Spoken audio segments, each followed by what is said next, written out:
Halo, perkenalkan nama saya Cynthia Tobara dengan NIM 2030, 2040, 2050.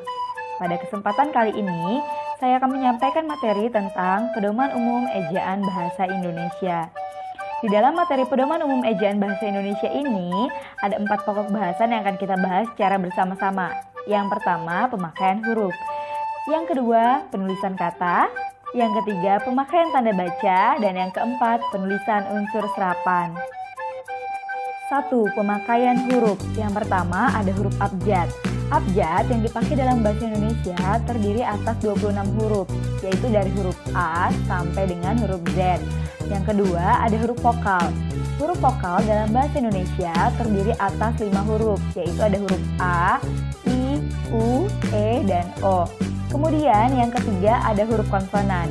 Huruf yang melambangkan konsonan dalam bahasa Indonesia terdiri atas 21 huruf, di mana yang termasuk dalam huruf konsonan adalah huruf-huruf selain dari huruf vokal. Yang keempat ada huruf diftong. Di dalam bahasa Indonesia terdapat 4 diftong yang dilambangkan dengan gabungan huruf vokal AI, AU, EI, dan OI. Berikutnya yang kelima ada gabungan huruf konsonan. Gabungan huruf konsonan terdiri dari KH, NG, NY, dan SY yang masing-masing melambangkan satu bunyi konsonan. Yang keenam ada huruf tebal. Huruf tebal ini memiliki 2 fungsi. Yang pertama, dipakai untuk menegaskan bagian yang sudah ditulis miring, dan yang kedua, dipakai juga untuk menegaskan bagian-bagian karangan seperti judul buku, bab, atau subbab. Kemudian yang ketujuh ada huruf miring. Huruf miring ini juga punya 2 fungsi. Yang pertama, dipakai untuk menuliskan judul buku, nama majalah, nama surat kabar, termasuk daftar pustaka. Yang kedua, fungsinya yaitu menegaskan atau mengkhususkan huruf, bagian kata-kata, atau kelompok kata dalam kalimat. Kemudian yang kedelapan, yang terakhir ada huruf kapital. Huruf kapital ini dalam penulisannya dipakai pada huruf pertama awal kalimat, nama orang, nama badan, ketikan langsung, agama, kitab suci, nama Tuhan, gelar kehormatan, gelar keturunan, gelar akademik. Selain itu dipakai juga pada huruf pertama nama negara, lembaga, organisasi, dokumen, judul buku, judul majalah, judul karangan, surat kabar, singkatan gelar, pangkat, sapaan, serta hubungan kekerabatan. Dan huruf kapital juga dipakai pada huruf pertama nama jabatan, pangkat, instansi, bahasa, tempat, suku bangsa, tahun, bulan, hari, bangsa, peristiwa sejarah, hari raya, dan geografi. Pokok bahasan yang kedua, penulisan kata. Yang pertama ada kata dasar. Kata dasar ini ditulis sebagai satu kesatuan. Yang kedua ada kata berimbuhan. Kata berimbuhan ditulis serangkai dengan bentuk dasarnya. Yang ketiga ada bentuk ulang. Bentuk ulang ini ditulis dengan menggunakan tanda hubung di antara unsur-unsurnya. Yang keempat ada gabungan kata. Gabungan kata ini unsur gabungan kata yang lazim disebut kata majemuk, termasuk istilah khusus ditulis terpisah. Selanjutnya yang kelima ada pemenggalan kata. Jika di tengah kata terdapat huruf vokal, maka pemenggalannya dilakukan di antara kedua huruf vokal itu. Yang keenam ada kata depan. Kata depan seperti di, ke, dan dari ditulis terpisah dari kata yang mengikutinya. Kemudian yang ketujuh ada kata ganti ku, kau, ku, mu, dan nya. Untuk kata ganti ku dan kau ditulis serangkai dengan kata yang mengikutinya. Sedangkan untuk kata ku, mu, dan nya ditulis serangkai dengan kata yang mendahulunya.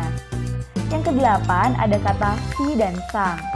Kata si dan sang ditulis terpisah dari kata yang mengikutinya. Partikel.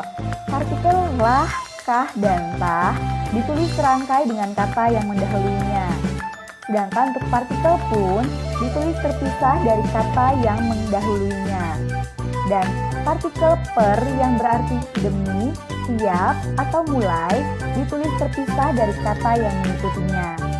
Dan kemudian yang ke-10 ada angka dan bilangan. Bilangan dalam teks dapat dinyatakan dengan satu atau dua kata ditulis dengan huruf, kecuali jika dipakai secara berurutan seperti dalam perincian. Kemudian angka. Angka dipakai untuk menyatakan ukuran, waktu, dan nilai uang. Yang pertama ada tanda titik. Tanda titik dipakai pada akhir kalimat. Yang kedua, tanda koma. Tanda koma dipakai di antara unsur-unsur suatu pemerincian atau pembilangan. Yang ketiga ada tanda titik dua. Tanda titik dua dipakai di akhir suatu pernyataan lengkap yang diikuti dengan perincian atau penjelasan. Yang keempat ada tanda titik koma. Tanda titik koma dipakai pada akhir perincian yang berupa klausa.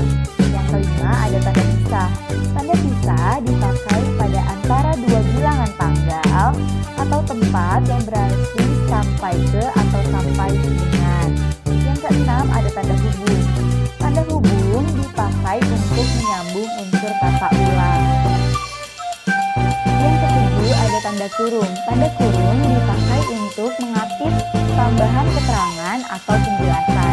Yang kedelapan ada tanda petik. Tanda petik dipakai untuk mengatip petikan langsung. Yang kesembilan ada tanda seru. Tanda seru dipakai untuk mengakhiri seruan atau perintah. Yang ke-10 ada tanda tanya. Tanda tanya dipakai pada akhir kalimat tanya. Yang ke-11 ada tanda garis miring. Nah, tanda garis miring ini dipakai dalam nomor surat atau nomor pada alamat dan penandaan masa 1 tahun yang terbagi dalam 2 tahun. Yang ke-12 ada tanda petik tunggal. Tanda petik tunggal ini dipakai untuk mengatip petikan yang terdapat dalam petikan lain. Yang ke-13 ada tanda pengikat. Nah, tanda pengikat ini dipakai untuk menunjukkan penghilang bagian. Dan yang terakhir yang ke-14 ada tanda kurung siku. Tanda kurung siku ini dipakai untuk mengatip keterangan dalam kalimat penjelas yang terdapat dalam tanda kurung. Pokok bahasa yang keempat, penulisan unsur serapan. Dalam perkembangannya, bahasa Indonesia menyerap dari berbagai bahasa, baik dari bahasa daerah seperti bahasa Bali, Sunda, ataupun Jawa, maupun dari bahasa asing seperti bahasa Arab, bahasa Sanskerta, Portugis, Belanda, Cina, dan Inggris. Berdasarkan taraf integrasinya, unsur serapan dalam bahasa Indonesia dapat dibedakan menjadi 2 kelompok besar. Yang pertama, unsur asing yang belum sepenuhnya terserap ke dalam bahasa Indonesia. Dan yang kedua, unsur asing yang penulisan dan pengucapannya disesuaikan dengan kaidah bahasa Indonesia. Dan video presentasi dari saya, kurang lebihnya saya mohon maaf. Atas perhatiannya, terima kasih.